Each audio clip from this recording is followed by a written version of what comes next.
bàjẹ́ débi pé ní àròkù rẹ̀ lọ́dọ̀ rẹ̀ ó ti kọ̀m̀pìlìtì dáadáa rí kárù ó ti tà báwọn tí máa tà fún torí nínú ilé rẹ̀ bàtà obìnrin 12 ni wọ́n bá nù ilé rẹ̀ ọmọ wa ló sì 13. títí di bá a ti ń sọ̀rọ̀ yìí ó kàn àwọn remaining parts kan lákàn rí and àwọn police take picture ẹ̀ pẹ̀lú àwọn evidences tí wọ́n rí fóònù ẹ̀ méjèèjì ó wà ńbẹ̀ bàtà ẹ̀ ó wà ńbẹ̀ mo dá pé kíní lélè tọmọ mi gan tọ́ níbi ọwọ́ tí wọ́n rí lélè yẹn náà ló sì wà ńbẹ̀ so they took his picture with the evidences. Kọ́ mi ní Ibrahim Lawal Adefalu tí mo jẹ́ bàbá Hafsat Lawal Yetunde Adefalu tí a discover lánàá ní ọjọ́ Jímọ̀ wípé alfa kan Abdulrahman lórúkọ rẹ̀ ń jẹ́ ó ṣekú pa nílùú Ìlọrin. Ní ọjọ́ Monday a ṣe ìkómọ kan ní ìta wa níbí ó jẹ́ àwọn neighbor wa ni wọ́n ń kómọ so ìyá ọmọ yẹn dẹ̀ jẹ́ ọ̀rẹ́ ọmọ ti tèmi Hafsat yìí so bí ọmọ mi ṣe darí ibi tí ó ti ń manage ní private school tó ti ń manage ó dẹ̀ ti sọ fún mi pé àwọn ní ìkómọ yẹn bí 6 days ago before the date so ó ní àwọn lọ síbi ìkómọ lákọ̀ọ́kọ́ wọn lọ bá ọmọbìnrin yẹn dáná létà wọn padà wálé ó wá múra ó dẹ̀ wá sí ìta níbi tí wọ́n ti ń ṣe ayẹyẹ ìkómọ náà ṣùgbọ́n tó tó bí wákàtí méjì lẹ́yìn ìgbà tí ó wá síta níbi 2:30 ìgbà tí ń tó bí wákàtí méjì bí 4:30 mọ̀mọ́ ẹ̀ ń láti wá sí àárín agboolé wa níbí ó fẹ́ kí ó mọ nǹkan tí ọmọ tiẹ̀ náà bímọ wọ́n wá ní ìyá yẹn wà pẹ̀lú ìyàkọ ọmọ tí ó ń kómọ ní ìta ń bí tó wá ní kóun wá wò níbẹ̀ kóun kì í bó ṣe débẹ̀ ó rí i pé nínú àwọn àwùjọ àwọn ọ̀rẹ́ wọn tí wọ́n jọ wà níbi ìkómọ yẹn ọmọ ti tèmi ò sí ní àárín wọn mọ́ so ọmọ ti tèmi ò sí ní àárín wọn mọ́ ìgbà tó di pé ó rí pọ́mọ yẹn ò sí láàrin wọn mọ́ ó béèrè ẹ̀ lọ́wọ́ àwọn yòókù ẹ̀ pé ibo ni Yétúndé wà wọ́n ní nísìn náà ni ó gba kọ́ọ̀lù tó dìde pé òun fẹ́ débì kan yìí ọ̀dọ̀ oúnjẹ tí wọ́n sáàvù ẹ̀ kò lè jókòó jẹ ó ṣàn ṣe wéréwéré ló fi dìde lọ ìyá ẹ̀ wá dé inú ilé ó sàsọ fún mi pé ọmọ yìí pé òun ò bá níta láàrin àwọn ìyókù ẹ̀ kí ló ṣẹlẹ̀ mọ́ ni ibo ló lè lọ tí ò dágbére fún wa kò síbi tó máa ń lọ tí ò kì í dágbére fún wa so bó ṣe di pé mo ṣáà try number rẹ̀ nìyẹn mo rò pé ọ̀rọ̀ ìdìde rẹ̀ ní bí ó ti tó bí between 20 and 30 minutes so mo ṣáà try number ẹ̀ dẹ̀ ring mo suspect pé by nǹkan tó ṣẹlẹ̀ lánàá mo rò pé ọmọkùnrin yẹn náà ni ò jẹ́ kó gbé call àbí kó já sí pé ó ti ṣe é ní sùtà kó já sí pé bóyá fóònù yẹn ring so kò rí gbé lọ́dọ̀ ẹ̀ bá ní mo ṣáà ń bínú pé báwo ni ọmọ ṣe tó lè má gbé call mi kì í sábà ṣe bẹ́ẹ̀ tí n bá pè ó máa gbé call mi lọ́wọ́ kan ni tó bá dẹ̀ rí call mi tí ò bá rí gbé á pè mí padà tí ò bá lówó lórí ẹ̀ á flash mi rí flashing títí àwọn ni ó dé ok tó bá dé ó máa wá bá mi so ìgbà tó di bí 6:30 to 7 ni màmí ẹ̀ tó rán mi létí pé kí ni nǹkan tó ń ṣẹlẹ̀ àmọ́ rí ọmọ yìí mo ní báwo ló ṣe wá jẹ́ bá tuntun nọ́mbà ẹ̀ mú mo tuntun dial ìgbà tí màá fi dial ní around that 7 lórí pé fóònù ẹ̀ ti wà switched off so bá a ṣe rí kọ́ọ̀lù ẹ̀ pè mọ́ nìyẹn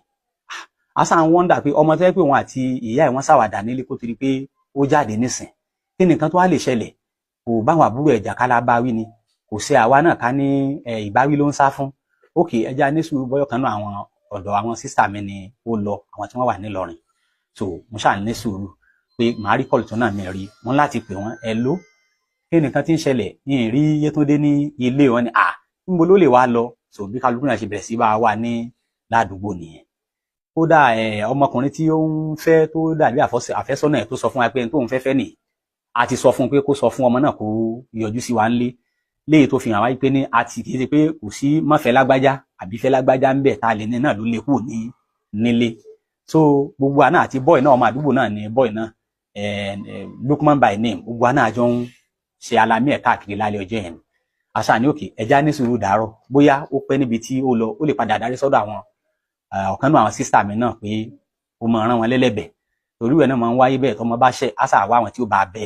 ẹ̀bẹ̀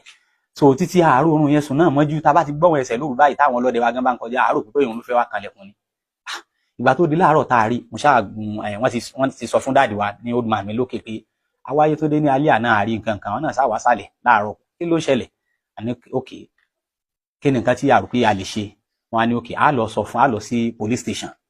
àwa láti ẹ̀sọ́ wọn á lọ sí police station àwọn advice wa lọ́rọ́ ti ṣe chairman PCRC rí ní Surulere B division pé ó máa tó bí 24 hours kí wọ́n tó lè declare ní missing pé ká jẹ́ ó pé bí 24 hours tó bá pé 24 hours tá a bá wá gbọ́ moko ẹ̀ so a lè wá lọ sí police station nígbà yẹn ṣùgbọ́n tó di bí 24 hours bí between 4-4:30 so bá ṣe gbéra ni a bá lọ sí C division of Nigerian Police ní Ọjà Ọba so àdẹ̀bá the woman on the counter a sọ fún ẹ pé nǹkan tí ó ṣẹlẹ̀ rí pé a fẹ́ report to missing girl wọ́n wá ní ó ti tó gbà wá ní báyìí ó ti pé bí 24 hours wọ́n ní okay àwọn náà wọ́n advice wa pé ká ṣe tracking so tracking tá a wá ṣe yẹn òun ló bí bó ṣe di ó sọ fún wa tọ àmọ́ nǹkan tá a lè ṣe á sàmọ́ pé Ọlọ́run bẹ ìjọba náà dẹ̀ wà so èrò wa òun náà ní pé bí a ṣe máa rí dájú òdodo gbà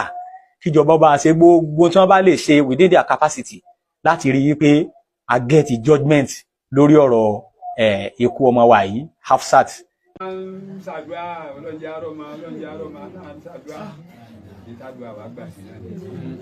àárí àmà àrí láàyè. kọ́dọ̀ bàjẹ́ débi pé ní àrókù rẹ̀ lọ́dọ̀ rẹ̀ ó ti complete ní àbáàrí ó ti tà báwọn tí máa tà fún torí nínú ilé rẹ̀ bàtà obìnrin 12 ni wọ́n bá nù ilé rẹ̀ ọmọ wa ló sì 13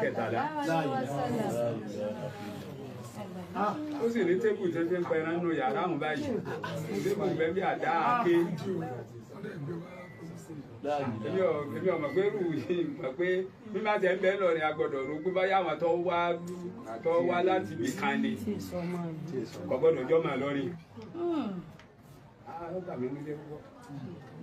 ìjọ máa lọ́rin ń ga Ìlọrin ni àwọn lè gbórí rẹ̀ wá àwọn pọ́sibú bí ààrẹ gbórí rẹ̀